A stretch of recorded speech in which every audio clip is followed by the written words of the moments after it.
Hey, in this video I'm going to show you how to set up and use Fzf and how to build your own custom utility with it. The first question you might ask yourself is, why do I need a fuzzy finder like Fzf? For me, the answer was the command history. For example, if you go to a setup where I don't have Fzf and you hit Control R, basically it shows you the default reverse search, and it's very hard to use and it's very old school. However, if I go to my current setup where I have Fzf setup, if I hit Control R, I have my command very well listed. I can fuzzy search. For example, I'm looking at everything in Vim, or I can go up and down. It's very easy to use and very intuitive compared to the old one that I usually end up typing the command. However, Fzf is more than a utility to show your command history, and we'll see that throughout this video. So the first step is to install Fzf. So basically, depending on your distribution, for me it's Mac OS, so I'll do something like this and install it. I don't have to execute it since it's already installed. Also, I'll be putting a blog post in the description of this video, so you'll find the link on how to install it for other distribution. You can even install it via Conda and apt-get and other package managers. So once installed, we can go and try the Fzf command. So you type Fzf in your terminal, and basically by default it will show you a list of all the files in the current directory recursively. So you can go up and down. You can select the file you want to use by hitting enter, or for example, if you're looking for a specific file, you can start typing. As you can see, the result start to get filtered. You can note also that I typed item. You can see that two elements in the bottom here are maybe the one I'm looking for, but there are a bunch of other elements, but that's basically because it's doing fuzzy finding. If you're looking for exact match, you can use single quote like this, for example, item. So it just show those two items. Also, you can search for files that ends with a specific string. For example, I'm looking for all the markdown files, so it will be .md. And also you can combine this with multiple other criteria. For example, I can look for markdown and YAML file, for example. Also, you can search for all the files that start with a specific string. For example, I can start with anything that starts with data or with Fzf. And again, once you select the file you want to use, just hit enter. For now, you can see it just returns the file path. So to use this, what you can do is either use a command that takes as an input a file, for example, like cat. So if I hit cat, what I can do is either I can do Fzf and select a file, and it will display its output, or what I can do is I can hit cat and then hit Control T, and basically it does the same thing. Or I can hit cat and use cat and then star, then hit tab, and basically it will do the same thing that so if I'm looking for that item file, I can go and find it. So in this case that I just showed you, the tree structure is very shallow. I think it was 2 folders, but imagine you're working in a folder that is very deeply nested. So for example, I created like a file structure that is very deep folder structure, and at the end there is a file. So for example, if I want to use Fzf to, for example, use Vim for that, I do star tab, and then I look for my file. So as you can see, then hit enter, and then I can open that file. Another nice feature with Fzf is it can let you change directories. For example, if I want to go to that structure directory here, instead of hitting like vary and then tab, what I can do is hit Alt-C, and then type structure, and then hit enter. So right now I'm in this directory.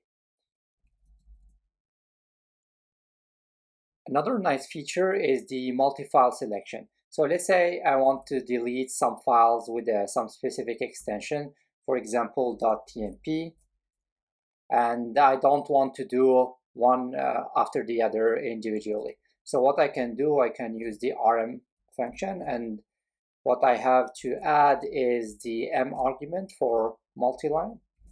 And once I do the filter I'm looking for, I can go here and hit tab, and then when I do enter, it will return those 3 file paths to the rm command, which will delete them. So if I search for those files again, like .tmp, you can see that they're gone. Up until now, we used Fzf to provide the argument of a specific command. We used nvim, we used cat, and we use rm. However, Fzf can also be used to filter the output of a command. One example is, for example, we do the ps aux. You can see that there are a lot of processes running on my machine right now, and it would be hard to find the PID of the process that I'm looking for. However, what I can do is do the same command and pipe that to Fzf. And then I can look for exactly what I'm searching. So maybe I'm looking for some Python application running. For example, I can do an exact match. You can see there is no Python running. Or if there is something with the system or that I can find easily. And once selected and I hit enter, it will return the entire line.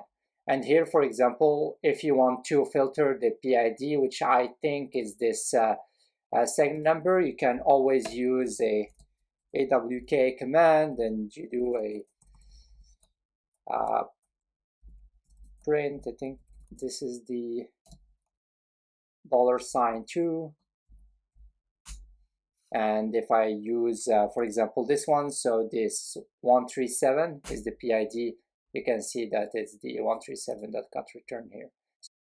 Another feature of Fzf is that it lets you define your own interface. For example, if I hit Fzf here, you can see that I have the input at the bottom of the terminal. You can change that by setting the layout to reverse.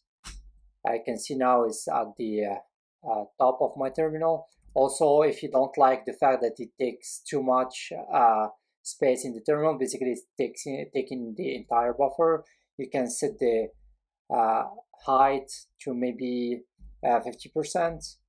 So now it can fit in my current buffer, so I can still see the previous command. Another thing is that I can, so if you check here, there is that the number of files that it finds that is taking one extra line. If you don't like that, you can use the info line, if I recall correctly. Yep, so you can see it's taking one line. Also, if you want, you can add some visual effects. For example, I can add some border here. And this is just like the basic minimum you can have. If you check the documentation in the man page or in their online documentation, you can find a lot of customization that you can do. You can change the markers, you can change the colors, and you can make the margin bigger or multiple changes.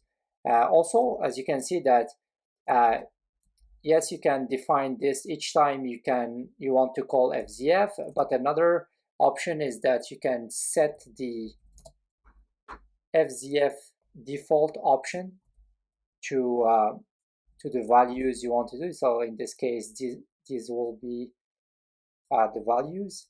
So, and you can set this in your RC file. So now if I type Fzf, I don't have to specify those full configuration that I set in that environment variable.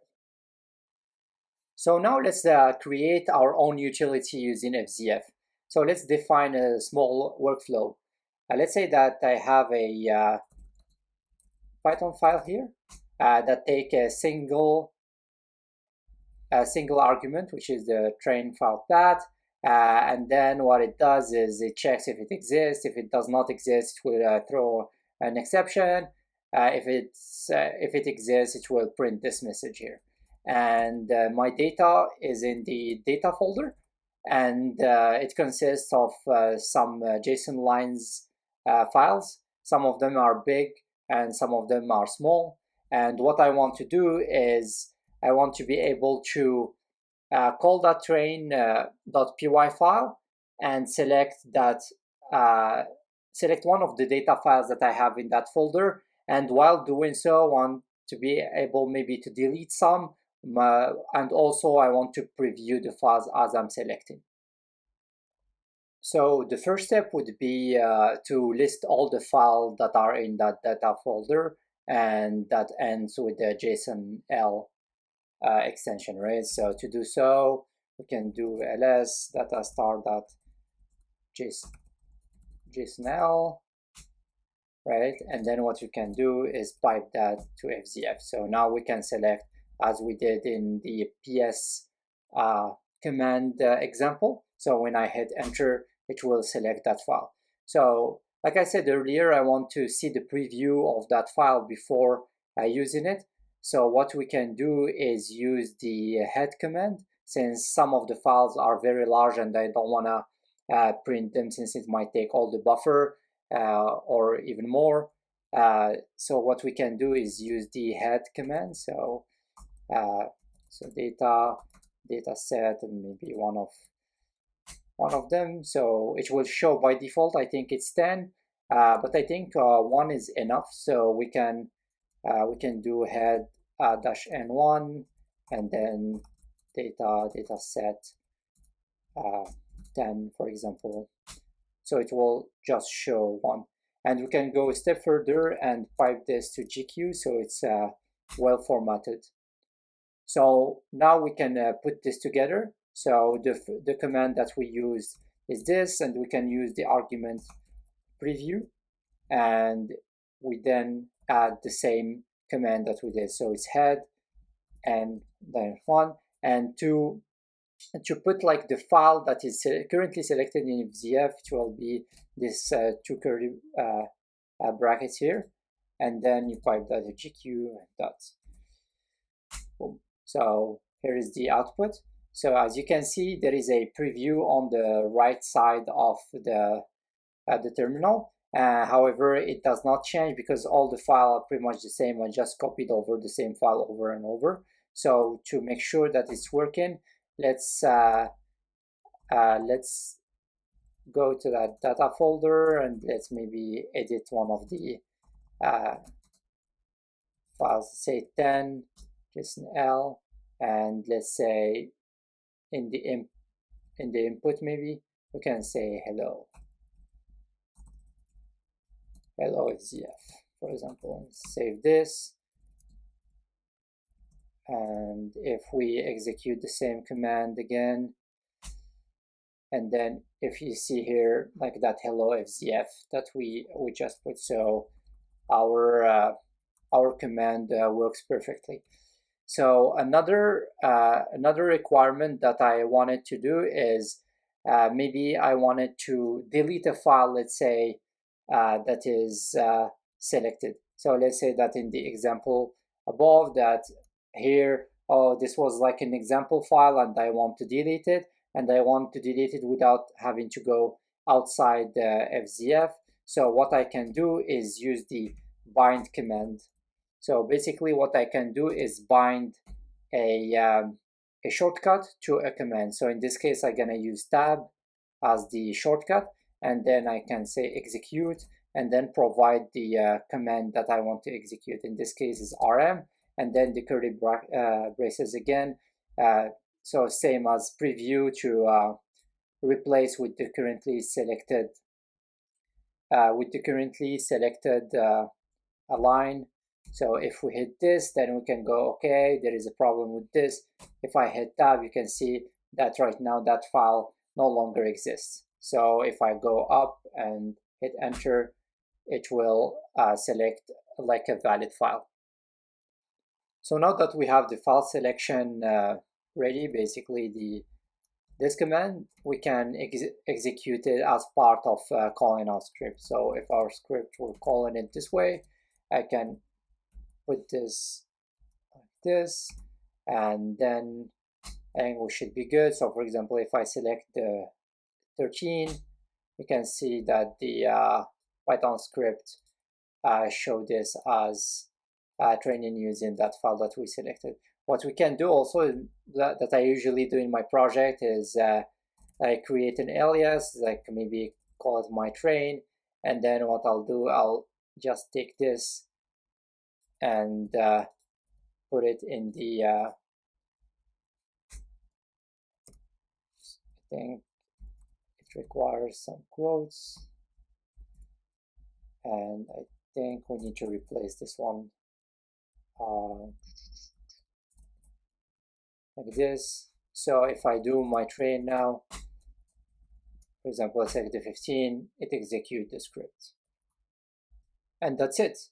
I know this is just a basic example, but I just want to show you that you can do whatever you want with it. There are a bunch of parameters that you can use. Basically, if you use the man Fzf, there are a lot of command or colors or whatever you want to do with it. Basically, we just scratch the surface in this demo.